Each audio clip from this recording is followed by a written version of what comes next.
Hey guys, I was surfing the internet before I came across this video. I just sued the school system, and it was by this Prince EA guy. You know, I watched it, and this video was amazing. Like, oh my god, this video is amazing. Prince EA was making the validest points I've ever seen in my life. So I was like, why don't I see what my own principal would think about what he's saying? And, you know, he agreed, and, you know, I did it. So here it is. Ladies and gentlemen of the jury, today on trial we have modern day schooling. Glad you could come. Not only does he make fish climb trees, but also makes them climb down and do a 10-mile run. Tell me, school, are you proud of the things you've done? Turning millions of people into robots, do you find that fun? Do you realize how many kids relate to that fish swimming upstream in class, never finding their gifts, thinking they are stupid, believing they are useless? Well, the time has come, no more excuses. I call school to the stand and accuse him of killing creativity, individuality, and being intellectually abusive. He's an ancient institution that has outlived his usage. So, Your Honor, this concludes my opening statement, and if I may present the evidence of my case, I will prove it. Proceed. Exhibit A. Here's a modern day phone. Recognize it? Here's a phone from 150 years ago. Big difference, right? Stay with me. Here's a car from today, and here's a car from 150 years ago. Big difference, right? Well, get this. Here's a classroom of today, and here's a class we used 150 years ago. Now, ain't that a shame? In literally more than a century, nothing has changed. Yet you claim to prepare students for the future? But with evidence like that, I must ask, do you prepare students for the future or the past? I did a background check on you and let the record show that you were made to train people to work in factories, which explains why you put students in straight rows, nice and neat, tell them sit still, raise your hand if you want to speak, give them a short break to eat, and for 8 hours a day, tell them what to think. Oh, and make them compete to get an A letter which determines product quality, hence grade A of meat. I get it. Back then, times were different. We all have a past. I myself am no Gandhi. But today, we don't need to make robot zombies. The world has progressed. And now we need people who think creatively, innovatively, critically, independently, with the ability to connect. See, every scientist will tell you that no two brains are the same. And every parent with 2 or more children will confirm that claim. So please explain why you treat students like cookie cutter frames or snapback hats, giving them this one-size-fits-all crap. Watch your language. Sorry, Your Honor, but if a doctor prescribed the exact same medicine to all of his patients, the results will be tragic. So many people would get sick, yet when it comes to school, this is exactly what happens, this educational malpractice, where one teacher stands in front of 20 kids, each one having different strengths, different needs, different gifts, different dreams, and you teach the same thing the same way? That's horrific. Ladies and gentlemen, the defendant should not be acquitted. This may be one of the worst criminal offenses ever to be committed. And let's mention the way you treat your employees. Objection. Overruled. I want to hear this. It's a shame. I mean, teachers have the most important job on the planet, yet they're underpaid? No wonder so many students are short-changed. Let's be honest. Teachers should earn just as much as doctors, because a doctor can do heart surgery and save the life of a kid. But a great teacher can reach the heart of that kid and allow him to truly live. See, teachers are heroes that often get blamed, but they're not the problem. They work in a system without many options or rights. Curriculums are created by policymakers, most of which have never taught a day in their life. Just obsessed with standardized tests. They think bubbling in a multiple choice question will determine success. That's outlandish. In fact, these tests are too cruel to be used and should be abandoned, but don't take my word for it.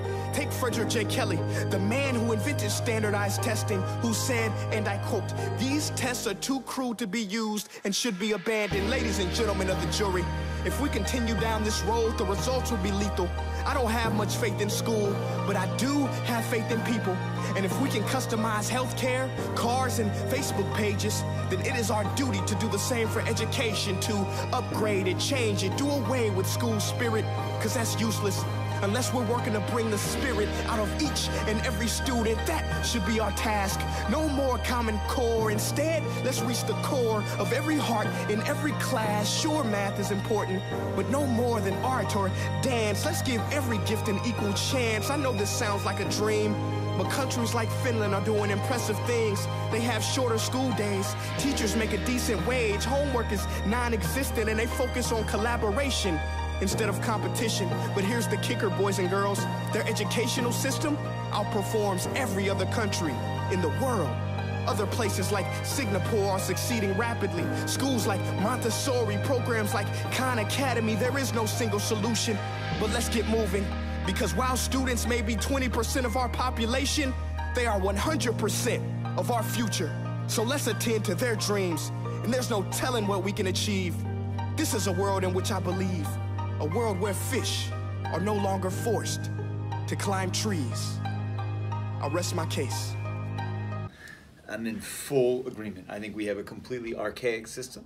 I think having kids and teachers live on a series of bells, walking through halls in a building that is rectangular and looks like a factory or some other institution is completely at odds with the reality of how students learn today. I think that, frankly, people may think that as principal I have the ability to change this. I don't. I wish I did. I try to find creative ways for students to be able to access learning and be passionate within the system. But I'll tell you right now, the only way this changes, okay? The only way this factory system changes is at the state level. And it changes with change in graduation requirements. As it stands now, high school students, just like when I was in school and when my parents were in school in the 60s, you have to have graduation credits in courses that you don't need, that you'll never use, that you don't care about. Okay? I don't know that everybody has to sit in an FOT class. I don't know that everybody has to take, frankly, 4 years of math or 2 years of a world language, but allow students to interact with material and learn through technology and then apply that learning. We should be in an application-based learning environment, not a read, record, and regurgitate learning environment. And I think until we change our graduation requirements and we don't force kids to sit in 7 periods a day for 4 years to add up to 24 credits or 28 credits or 21 credits or 30 credits, depending on the state you live in, that it won't change. Because here's why. If you do away with this system, this is like an industry right now. If you do away with this system, you don't need this $100 million building. You don't need a $100 million building. You don't need 210 staff members. You don't need 103 teachers. You don't need 5 assistant principals. Heck, you may not even need a principal. You don't need all these people. You don't need these buildings. And you don't need the textbooks. You don't need all of this. And there are too many people with too many interests tied up in this. There are teachers unions, there are principal unions, there are support staff unions that will fight tooth and nail to keep every last job in a schoolhouse, even when they're unnecessary, just to protect their own interests. There are construction companies. There are people in local government who rely on development and rely on these buildings and rely on the reputation of a school to have houses built. Okay, there are textbook companies. Pearson, for example, is one that has almost a monopoly on many of our educational resources and textbooks. Like, there is an industry behind this. There are people that are tied up in local and national government who have money into this system.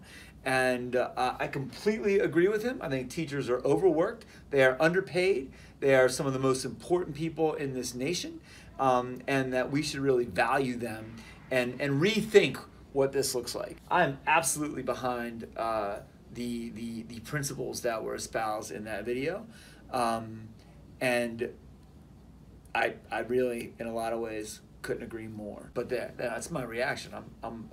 I agree with most of what I saw. I really find it frustrating, like, how I go into math class and, like, I always have in the back of my head, like, I'm never gonna use this.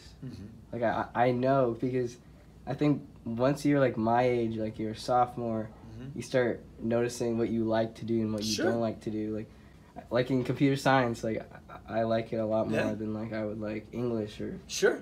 like, and like I feel like maybe we should just have freedom of it, but like it's like so like you said, like there's so many factors. Yeah. That, I mean, I honestly think that you could have like a core curriculum in 9th and 10th grade, right? And then your 11th and 12th grade could be wide open, yeah. right? So at that point, you could take 3 classes and do internships for 2 years and learn and be a fully licensed plumber, electrician, or vocational worker if that's what you wanted to. And you could graduate and you could work and make $75,000 right out of high school. You could potentially do early enrollment or dual enrollment at MC and earn college credits. You could pursue like an IB or an AP education and be prepared for a 4-year traditional college. Or you could like create your own major. I mean, you could create any type of combination of courses that you would want to take to fulfill what you want to do. Instead of being like molded into. Yeah, I absolutely, I agree. All right, well, that was interesting. Yeah. Thank you. Yeah, absolutely. Anytime. All right, Follow up.